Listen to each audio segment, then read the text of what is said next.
Welcome to the business interview. I'm Markus Karlsson. Is it a fresh beginning or another false start for Peugeot Citroën?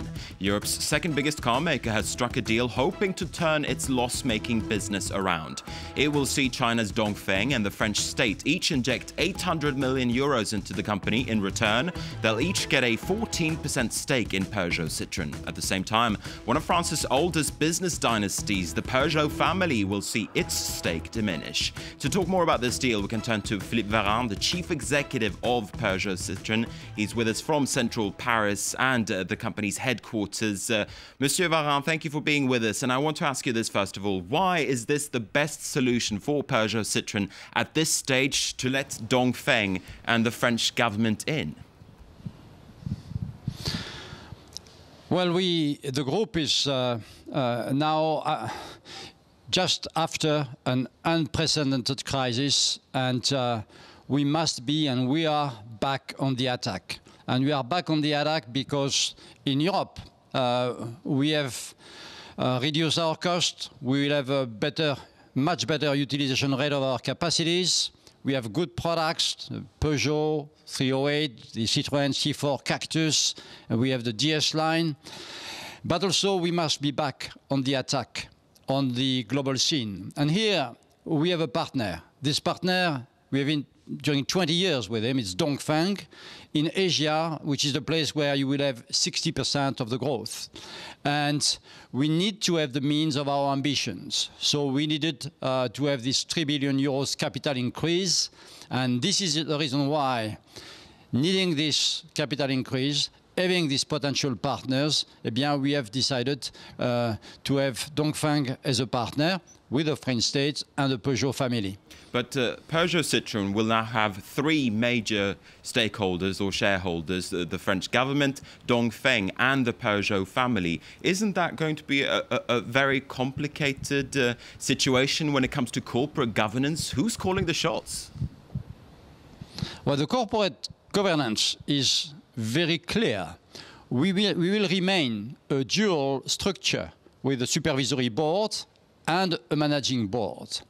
In the supervisory board, each of the three key stakeholders will have 2 seats, which means 6 seats in total. Independent members will have 6 seats, plus 2 employee representatives. It will be a board of 14 members with an independent chairman.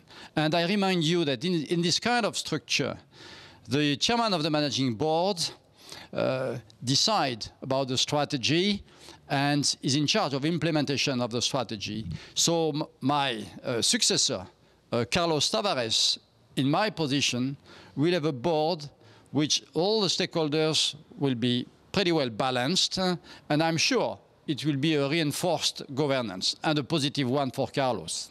Who is the chairman going to be? Who's going to be at the top of the board? This will be decided in due course. First, have to be appointed the members of the supervisory board, and all this will be done at the General Assembly, which will take place on the second part of April. Now, could you tell us a little bit more about what your cooperation deal with Dongfeng will actually look like? Are you going to be exchanging technologies, for instance? There are some concerns here in France that perhaps you're selling out the family silver. Were you to exchange technologies? Well, first, what I would like to say very strongly that our company is very iconic in the French industry. So obviously, PSA will remain French. It's an independent company with a very strong footprint in France. And we have taken commitments with our unions on this matter. We will produce at least 1 million cars in France in the next 3 years per year. We will invest 1.5 billion euros in our plants and will not close any plants. And also, we will announce in each of the plants a new model for the future in the next 3 years. In addition, we have said that we will keep 75% of our research and development in France. So it's a very good deal for France. Now, coming back to the specific question on technology, first be aware that the technology that will be used by Dongfeng is the technology which is developed, the main part, by European and French engineers, also French stylists. And this technology that today we already put at the disposal of Dongfeng, it's a technology which is paid for by royalties. So every car that we will sell in addition in China, and we are very ambitious, we want to multiply by 3 our sales in China. Each car will lead to royalties, and this will strengthen the research and development of the company. Now, as you said, you've now committed to manufacture at least 1 million cars in France. The fact that the French government is going in here in your company, won't this deal restrict your future options? Is the French government going to be making demands that perhaps don't coincide with the wishes of Peugeot Citroën and the Peugeot family looking ahead? What's the risk of potential conflicts when it comes to, for instance, factory closures or downsizing of production in France?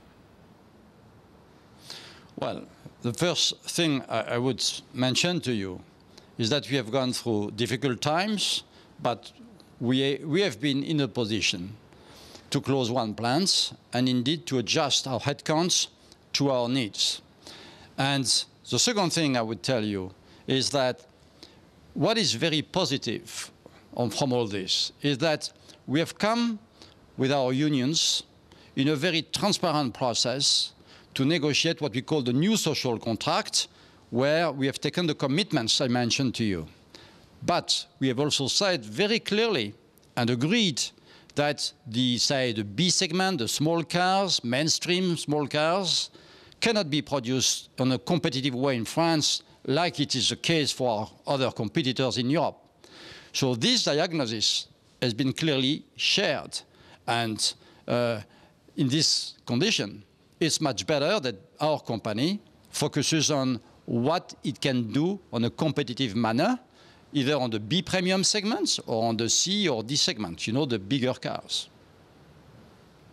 Now, you posted a loss, or Peugeot Citroën posted a loss of around 2.3 billion euros for last year. What other plans do you have to further reduce that loss and bring the company back to profitability? I know that you'll be stepping down at the end of March, but still, tell us what the future is. The first point I would make is that indeed we posted a very significant loss, more than 2 billion euros, but you are aware that in this loss we took an impairment charge on Latin America and Russia that we announced in December due to the situation on the forex exchange, because the very strong euro against the currencies like the Riach, the Argentinian peso or the ruble has been pretty devastating on these areas. So this is one of the reasons. I think it's much more meaningful for our company to look at the cash situation. In 2012, we have burnt close to 3 billion euros of cash. We committed in 2013 to reduce this cash burn by 2, say not more than 1.5, which is still huge. We managed to do minus 426, so much better than the guidance that we gave. So what we said to the market today is that this process of cash management will continue in the years to come, and especially we have said that by 2016 at the latest, we will be cash flow positive. Now, as I said before, you're about to step down as chief executive and hand over to Carlos Tavares. You've been in the hot seat since 2009, and during this time, sales have plummeted. When you look back at your time at the helm of Peugeot Citroën, what do you remember, and what do you make of your time in office, so to speak? Have you failed? Well, you know, when you are faced with such an unprecedented crisis, you know, when you lose 25%, 30% of your sales, you have to react very massively. We have taken strong decisions, sometimes painful decisions. What I'm very proud of today is that I will be in a position to give to Carlos Tavares the keys of the car in a fantastic shape, potentially, so that this company can be back in the race. And this I'm very proud of, for me, but also for all the teams that have worked today. We have now the products. We have, a manufacturing footprint which is much improved. We have partners. We have the means of our ambitions. A new leader is joining. So I think we are going to open a new page of this company, and this will be a fantastic page, I'm convinced. Now, you gave up a 21 million euro pension package at the end of 2013 after severe criticism from unions and also others here in France. What are you walking away with in the end? Has that been decided yet, and when will that be decided? Well, this will be decided when I leave. It's not yet the case. And I've said very clearly at the time that it's not my decision. Decision will be taken by the board. And I will respect any decision taken. What do you expect, though, from the board when it comes to that, looking at the sensitivity of the issue? I've never taken in my life the position of somebody who must decide. So the board will decide. A careful Philippe Varin there. I want to thank you, Monsieur Varin, for being with us today and for talking about the future of Peugeot Citroën, Europe's second biggest car maker. And with that, we're also going to be wrapping up this show. Thanks for watching France 24.